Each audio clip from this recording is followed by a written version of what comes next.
Assalamualaikum warahmatullahi wabarakatuh. Pada kesempatan kali ini saya akan mempresentasikan tentang protein. Di sini ada beberapa pokok pembahasan tentang protein. Yang pertama, pengertian protein, ciri makromolekul protein, komposisi kimia protein, fungsi protein, pencernaan dan metabolisme protein, dan kemudian yang terakhir, sumber protein. Kita awali dengan pengertian protein. Protein, akar kata protos dari bahasa Yunani yang berarti yang paling utama, adalah senyawa organik kompleks berbobot molekul tinggi yang merupakan polimer dari monomer-monomer asam amino yang dihubungkan satu sama lain dengan ikatan peptida. Molekul protein mengandung karbon, hidrogen, oksigen, nitrogen, dan kadangkala sulfur serta fosfor. Protein berperan penting dalam struktur dan fungsi semua sel makhluk hidup dan virus. Kemudian protein sering disebut juga sebagai zat makanan bernitrogen karena merupakan satu-satunya zat makanan yang mengandung nitrogen. Kemudian ciri makromolekul protein. Di sini ada 6 ciri. Yang pertama, berat molekulnya besar, ribuan sampai jutaan, sehingga merupakan suatu makromolekul. Yang kedua, susunan kimia yang khas. Setiap protein individual merupakan senyawa murni. Yang ketiga, umumnya terdiri atas 20 macam asam amino. Asam amino berikatan atau secara kovalen satu dengan yang lain dalam variasi urutan yang bermacam-macam, membentuk suatu rantai polipeptida. Ikatan peptida merupakan ikatan antara gugus alfa karboksil dari asam amino yang satu dengan gugus alfa amino dari asam amino yang lainnya. Yang keempat, terdapatnya ikatan kimia lain yang menyebabkan terbentuknya lengkungan-lengkungan rantai polipeptida menjadi struktur 3 dimensi protein. Sebagai contoh, misalnya ikatan hidrogen, ikatan hidrofob atau ikatan apolar, dan ikatan ion atau elektrostatik, dan ikatan van der Waals. Yang kelima, strukturnya tidak stabil terhadap beberapa faktor seperti pH, radiasi, temperatur, medium pelarut organik, dan deterjen. Kemudian yang terakhir, umumnya reaktif dan sangat spesifik disebabkan terdapatnya gugus samping yang reaktif dan susunan khas struktur makromolekulnya. Kemudian ada komposisi kimia protein. Protein adalah molekul makro yang mempunyai berat molekul antara 5.000 hingga beberapa juta. Protein terdiri atas rantai-rantai panjang asam amino yang terikat satu sama lain dalam ikatan peptida. Asam amino terdiri atas unsur-unsur karbon, hidrogen, oksigen, dan nitrogen. Beberapa asam amino di samping itu mengandung unsur-unsur fosfor, besi, sulfur, iodium, dan kobalt. Unsur nitrogen adalah unsur utama protein karena terdapat di dalam semua protein, akan tetapi tidak terdapat di dalam karbohidrat dan lemak. Unsur nitrogen merupakan 16% dari berat protein. Molekul protein lebih kompleks daripada karbohidrat dan lemak dalam hal berat molekul dan keanekaragaman unit-unit asam amino yang membentuknya. Jadi berat molekul protein bisa mencapai 40 juta dibandingkan dengan berat glukosa yang besarnya hanya 100. Berikutnya, ada beberapa fungsi protein. Yang pertama, sebagai biokatalisator atau enzim.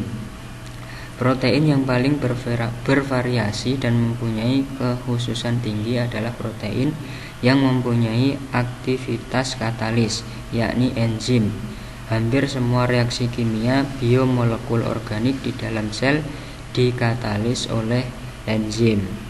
Kemudian yang kedua, sebagai protein transport. Contohnya hemoglobin mengangkut oksigen dalam eritrosit. Mioglobin mengangkut oksigen dalam otot. Ion besi diangkut dalam plasma darah oleh transferin dan disimpan dalam hati sebagai kompleks dengan ferritin. Dan yang ketiga, protein transport di dalam plasma darah mengikat dan membawa molekul atau ion spesifik dari satu organ ke organ lain. Hemoglobin pada sel darah merah mengikat oksigen ketika darah melalui paru-paru dan membawa oksigen ke jaringan periferi. Jadi plasma darah mengandung lipoprotein yang membawa lipid dari hati ke organ lain.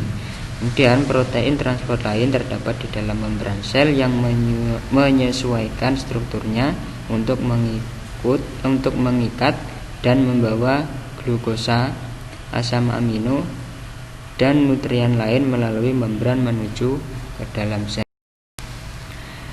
Masih fungsi protein yang keempat sebagai pengatur pergerakan. Protein merupakan komponen utama daging. Gerakan otot terjadi karena ada dua molekul, yakni aktin dan miosin, protein yang saling bergeseran. Kemudian yang kelima, sebagai penunjang mekanis. Kekuatan dan daya tahan robek kulit dan tulang disebabkan adanya kolagen. Pada persendian ada elastin, pada kuku, bulu rambut ada protein keratin. Yang keenam, pertahanan tubuh dalam bentuk antibodi. Suatu protein khusus yang mengikat benda asing yang masuk ke dalam tubuh seperti virus, bakteri, dan lain-lain. Yang ketujuh, sebagai media perambatan impuls saraf. Protein ini biasanya berbentuk reseptor, misalnya rodopsin, suatu protein yang bertindak sebagai reseptor atau penerima warna atau cahaya pada sel-sel mata. Masih fungsi protein yang kedelapan, protein nutrien dan penyimpanan. Biji berbagai tumbuhan menyimpan protein nutrien yang dibutuhkan untuk pertumbuhan embrio tanaman, terutama protein biji dari gandum, jagung, dan beras. Kemudian yang terakhir, yang kesembilan, protein pengatur. Beberapa protein membantu mengatur aktivitas seluler atau fisiologi. Terdapat sejumlah hormon seperti insulin yang mengatur metabolisme gula dan kekurangannya, hormon pertumbuhan dari pituitari, dan hormon paratiroid yang mengatur transport Ca++ dan berikutnya pencernaan dan metabolisme protein. Pencernaan protein. Sebagian besar protein dicernakan menjadi asam amino, selebihnya menjadi peptida dan dipeptida. Yang pertama yaitu lambung. Pencernaan atau hidrolisis protein dimulai di dalam lambung. Asam klorida lambung membuka gulungan protein atau proses denaturasi, sehingga enzim pencernaan dapat memecah ikatan peptida. Asam klorida mengubah enzim pepsinogen tidak aktif yang dikeluarkan oleh mukosa lambung menjadi bentuk aktif pepsin. Kemudian karena makanan hanya sebentar tinggal di lambung, pencernaan protein hanya terjadi hingga dibentuknya campuran polipeptida, protease, dan berikutnya ada usus halus.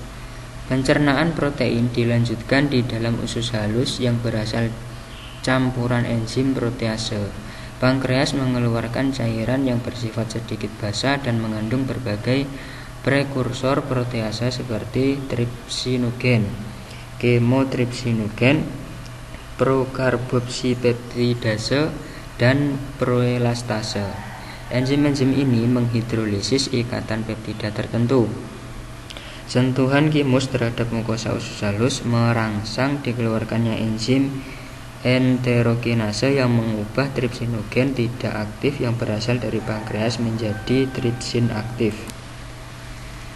Perubahan ini juga dilakukan oleh tripsin sendiri secara otokatalitik. Di samping itu, tripsin dapat mengaktifkan enzim-enzim proteolitik lain berasal dari pankreas. Kemotripsinogen diubah menjadi beberapa jenis kemotripsin aktif. prokarboksipeptidase dan proelastase diubah menjadi karboksipeptidase dan elastase aktif. Enzim-enzim pankreas tersebut memecah protein dari polipeptida menjadi peptida lebih pendek, yaitu tripeptida, dipeptida, dan sebagian menjadi asam amino. Mukosa usus halus juga mengeluarkan enzim-enzim protease yang menghidrolisis ikatan peptida. Sebagian enzim mukosa usus halus ini bekerja. Berikutnya metabolisme protein. Yang pertama, absorpsi dan transportasi. Hasil akhir pencernaan protein terutama berupa asam amino dan ini segera diabsorpsi dalam waktu 15 menit setelah makan. Absorpsi terutama terjadi dalam usus halus berupa 4 sistem absorpsi aktif yang membutuhkan energi. Asam amino yang diabsorpsi memasuki sirkulasi darah melalui vena porta dan dibawa ke hati. Sebagian asam amino digunakan oleh hati dan sebagian lagi melalui sirkulasi darah dibawa ke sel-sel jaringan. Kadang-kadang protein yang belum dicerna dapat memasuki mukosa usus halus dan muncul dalam darah. Hal ini sering terjadi pada protein susu dan protein telur yang dapat menimbulkan gejala alergi atau immunological sensitive protein. Masih metabolisme protein, yang kedua ada katabolisme protein. Katabolisme protein atau penguraian asam amino untuk energi berlangsung di hati jika sel telah mendapatkan protein yang mencukupi kebutuhannya. Setiap asam amino tambahan akan dipakai sebagai energi atau disimpan sebagai lemak. Yang pertama, deaminasi asam amino. Deaminasi asam amino merupakan langkah pertama melibatkan pelepasan satu hidrogen dan satu gugus amino sehingga membentuk amonia atau NH3. Amonia yang bersifat racun akan masuk ke peredaran darah dan dibawa ke hati. Hati akan mengubah amonia menjadi ureum yang sifat racunnya lebih rendah dan mengembalikannya ke peredaran darah. Ureum dikeluarkan dari tubuh melalui ginjal dan urin. Ureum diproduksi dari asam amino bebas di dalam tubuh yang tidak digunakan dan dari pemecahan protein jaringan tubuh. Kemudian yang kedua, oksidasi asam amino terdeaminasi. Bagian asam amino non-hidrogen yang tersisa disebut produk asam keto yang teroksidasi menjadi energi melalui siklus asam nitrat. Beberapa jenis asam keto dapat diubah menjadi glukosa atau gluconeogenesis atau lemak lipogenesis dan disimpan di dalam tubuh. Karbohidrat dan lemak adalah cadangan protein dan dipakai tubuh sebagai pengganti protein untuk energi. Kemudian anabolisme protein. Di sini ada sintesis protein. Sintesis protein dari asam amino berlangsung di sebagian sel tubuh. Asam amino bergabung dengan ikatan peptida pada rangkaian tertentu yang ditentukan berdasarkan pengaturan gen. Sintesis protein meliputi pembentukan rantai panjang asam amino yang dinamakan rantai peptida. Ikatan kimia yang mengaitkan dua asam amino satu sama lain dinamakan ikatan peptida. Ikatan ini terjadi karena satu hidrogen atau H dari gugus amino suatu asam amino bersatu dengan hidroksil atau OH dari gugus asam karboksil asam amino lain. Proses ini menghasilkan satu molekul air, sedangkan CO dan NH yang tersisa akan membentuk ikatan peptida. Sebaliknya, ikatan peptida ini dapat dipecah menjadi asam amino oleh asam atau enzim pencernaan dengan penambahan satu molekul air. Proses ini dinamakan hidrolisis. Berikutnya sumber. Bahan makanan hewani merupakan sumber protein yang baik dalam jumlah maupun mutu, seperti telur, susu, daging, unggas, ikan, dan kerang. Sumber protein nabati adalah kacang kedelai dan hasilnya, seperti tempe dan tahu, serta kacang-kacangan lain. Kacang kedelai merupakan sumber protein nabati yang mempunyai mutu atau nilai biologi tertinggi. Bahan makanan nabati yang kaya akan protein adalah kacang-kacangan. Kemudian sumber protein untuk manusia ada dua, yaitu sumber protein hewani dan sumber protein. Yang sumber protein hewani, bahan makanan hewani merupakan sumber protein yang baik dalam jumlah maupun mutu. Sumber protein hewani dapat berbentuk daging dan alat-alat dalam seperti hati, pankreas, ginjal, paru, jantung, jeroan, susu, telur, dan ikan. Ayam dan jenis burung lain merupakan sumber protein yang berkualitas. Kemudian sumber protein nabati, sedangkan protein nabati terdapat dalam biji-bijian, kacang-kacangan, dan gandum. 1 gram protein mampu menghasilkan energi 4,1 kalori. Berikutnya ada akibat kekurangan dan kelebihan protein. Yang pertama, akibat kekurangan protein yaitu kerontokan rambut. Rambut terdiri dari 97 sampai 100% dari protein keratin. Kemudian yang paling buruk ada yang disebut kwashiorkor, penyakit kekurangan protein. Biasanya pada anak-anak kecil penderitanya. Dapat dilihat dari namanya busung lapar yang disebabkan oleh filtrasi air di dalam pembuluh darah sehingga menimbulkan edema terutama pada perut, kaki, dan tangan. Kemudian kekurangan yang terus-menerus menyebabkan marasmus dan berakibat kematian. Meramus pada umumnya merupakan penyakit pada bayi.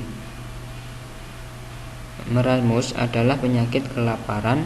Gejalanya adalah pertumbuhan terhambat, lemak di bawah kulit berkurang, serta otot-otot berkurang dan melemah.